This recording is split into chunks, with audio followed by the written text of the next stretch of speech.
It's called the French omelette because it has eggs, lots of butter, and some herb of your choice. In this case, I chose parsley. And of course, me. Not the dog, you sick bastard.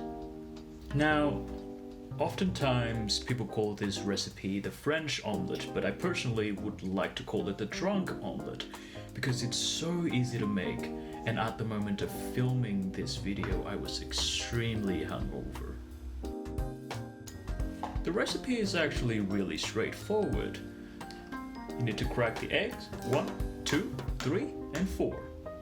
You chop a pinch of parsley, put them in with the eggs and start beating the damn thing.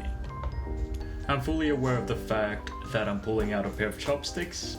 You could beat the eggs with whatever you feel comfortable with.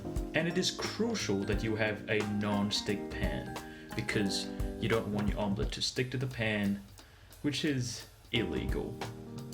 Throw in a knob of butter on medium-low heat so it melts but doesn't burn. Chuck the eggs in and start stirring like crazy so the omelette won't burn, and it looks kinda cool.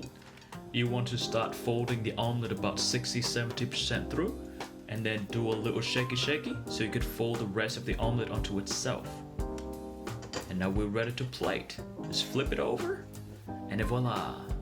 And there you have it. A drunk French omelette with parsley, and it looks a bit pale yellowish because it's buttery and it's creamy and it's extremely delicious. Of course I haven't tried it yet, but it is good for dramatic effect. Oh, okay, that's good. Now if you would excuse me, I'm gonna go finish this omelette and I'll see you next time. Wait.